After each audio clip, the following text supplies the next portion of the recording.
Hello dear students, welcome to our channel educational goal. और आज के इस वीडियो में क्लास 12th अर्थशास्त्र का पेपर हम लेकर आ गए हैं आपकी त्रैमासिक एग्जाम की तैयारी के लिए। तो आप देख सकते हैं 80 नंबर का यह पेपर रहेगा। निर्देश लिखे हुए हैं और सबसे पहले दिए हुए हैं सही विकल्प दिए हुए हैं। ठीक है, तो देखिए पहला क्वेश्चन है, किस अर्थव्यवस्था में कीमत तंत्र के आधार पर निर्णय लिए जाते हैं। आपके सामने ऑप्शन है, आपको उत्तर छांटना है और इस आंसर को तैयार करना है। दूसरा है, उपभोक्ता व्यवहार का अध्ययन किया जाता है। ऑप्शन है आपके सामने, आपको उत्तर छांटना है। फिर अगला प्रश्न है, निम्नलिखित में से कौन पूर्ण प्रतियोगिता की विशेषता नहीं है। ऑप्शन आपके सामने है। फिर अगला है, बाजार में वस्तु की कीमत उस बिंदु पर निर्धारित होती है जहां, और फिर आपके सामने ऑप्शन है। पांचवा प्रश्न देखिए, CX बराबर 0 का अर्थ है पूर्ति की लोच, रिक्त स्थान है। ठीक है, उसके बाद रिक्त स्थान ही आ गए हैं। देखते हैं, सभी क्रियाएं जो आय सृजित करती हैं रिक्त स्थान क्रियाएं जोती जाती है। दूसरा है, उपभोक्ता का संतुलन वह स्थिति है जब कुल उपयोगिता रिक्त स्थान होती है। सीमांत लागत केवल रिक्त स्थान लागतों पर निर्भर करती है। फिर अगला है, वस्तु की कीमत का निर्धारण रिक्त स्थान एवं रिक्त स्थान वक्रों द्वारा होता है। और पांचवा प्रश्न है, जिस कीमत पर मांग तथा पूर्ति बराबर होते हैं उसे रिक्त स्थान कीमत कहते हैं। ये सभी आंसर आपको खोजने हैं, इस बहाने आपकी तैयारी अच्छी होगी। ठीक है, और ये मॉडल पेपर है, पहले ही हम बता चुके हैं। जो आपका वास्तविक पेपर है आपके एग्जाम के दिन आएगा और उसका सोल्यूशन हम देने की कोशिश करेंगे। अगला प्रश्न देखिए, प्रश्न नंबर 3, सही जोड़ी बनाइए।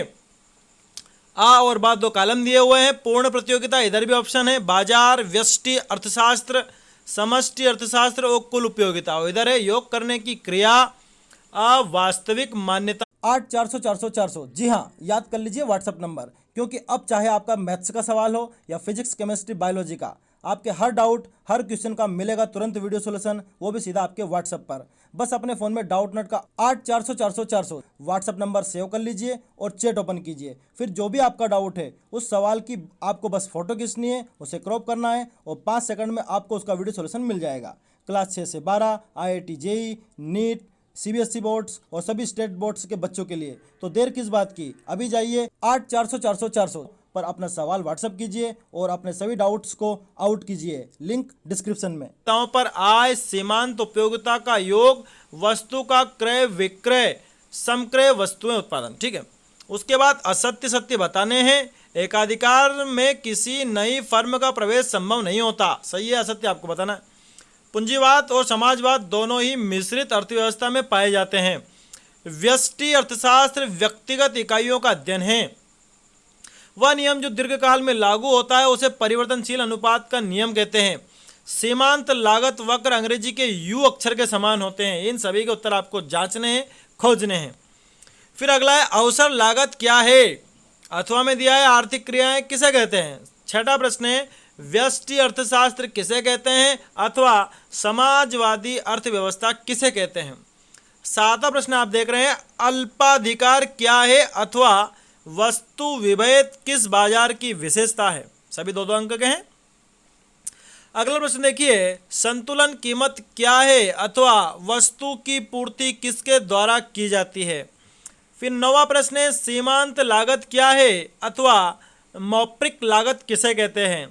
फिर 10वां प्रश्न है, सूक्ष्म अर्थव्यवस्था के उपयोगिता लिखिए अथवा सकारात्मक आर्थिक विश्लेषण का एक उदाहरण लिखिए। फिर 11वां प्रश्न आप देख रहे हैं, क्या उपयोगिता मापनीय है, स्पष्ट कीजिए अथवा सीमांत उपयोगिता के शून्य होने पर कुल उपयोगिता अधिकतम क्यों होती है।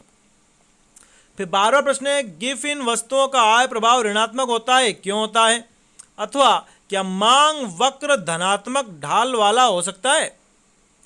13वां प्रश्न देख रहे हैं, रिचर लागत दीर्घकाल में समाप्त हो जाती है, क्यों अथवा परिवर्तनशील लागत के दो उदाहरण लिखिए। 14वां प्रश्न है, पूर्ण प्रतियोगी कार्य कीमत निर्धारक नहीं होती, क्यों अथवा एकाधिकारी कीमत निर्धारक होता है, कैसे। 15वां प्रश्न आप देख रहे हैं, सामान्य कीमत एक स्थायी प्रवृत्ति को बताती है जबकि बाजार कीमत में परिवर्तन की प्रवृत्ति होती है, कैसे। 3 अंक के स्टार्ट हो गए, 14वें से है ना। और अथवा में देखिए, मांग में कमी से कीमत कैसे प्रभावित होती है। 16वां प्रश्न आप देख रहे हैं, साधन कीमत निर्धारण व्यक्ति अर्थशास्त्र के क्षेत्र में आता है, क्यों अथवा क्या व्यक्ति अर्थशास्त्र को सार्वभौमिक विश्लेषण माना जा सकता है? 17 प्रश्न आप देख रहे हैं, कौन सा कारण उदासीनता वक्र को मूल बिंदु से रिक्त स्थान बनाता है? अथवा रेखा चित्र द्वारा प्रदर्शित कीजिए कि कुल उपयोगिता तब अधिकतम होती है जब सीमांत उपयोगिता शून्य हो। 18 प्रश्न है, अल्पकाल में उत्पादन का पैमाना नहीं बदला जा सकता, क्यों? अथवा उत्पत्ति ह्रास नियम क्यों लागू होता है? 19वां प्रश्न है कि अर्थशास्त्र में पूर्ति तथा स्टॉक समानार्थी हैं, उदाहरण दीजिए। अथवा पूर्ति वक्र समय के अनुसार बदलता है, क्यों? 20वां प्रश्न है, जब मांग में कमी होती तो संतुलन की कीमत पर क्या प्रभाव पड़ेगा, चित्र द्वारा समझाइए। अथवा बाजार मूल्य तथा सामान्य मूल्य में परस्पर संबंध बताइए। उसके बाद भी प्रश्न है 21वां, पूर्ण प्रतियोगिता एकाधिकार से किस प्रकार भिन्न, स्पष्ट कीजिए। अथवा मांग तथा पूर्ति कैंची के दो फलक हैं, इस कथन को मूल्य निर्धारण के संदर्भ में स्पष्ट कीजिए। प्रश्न 22वां आप देख रहे हैं, केंद्रीय समस्या किसके लिए उत्पादन किया जावे को समझाइए। अथवा उत्पादन कैसे करें, इस समस्या को समझाइए। 23वां प्रश्न है, स्थापन वस्तुएं किसे कहते हैं, दो उदाहरण द्वारा समझाइए। कॉफी के मूल्य में वृद्धि किस प्रकार चाय की मांग को प्रभावित करती है, समझाइए। फर्म के पूर्ति वक्र के निर्धारक तत्वों का वर्णन कीजिए। अथवा एक अनुसूची और रेखा चित्र की सहायता से पूर्ति के नियम को समझाइए। तो ये आपका पेपर हो जाता है। क्वेश्चन ज़्यादा हैं, हम ये मानते हैं, लेकिन ये इतने हैं कि आपकी तैयारी अच्छे से करवा देंगे और आपके त्रैमासिक एग्जाम को आपको सीरियसली लेना है, ताकि आपके कल से अगर नंबर जुड़ते हैं त्रैमासिक के तो आपका रिजल्ट अच्छे से बन सके। और तैयारी करिए, मेहनत करिए, ठीक है। मेहनत का दूसरा कोई विकल्प नहीं है। Thanks for watching this video.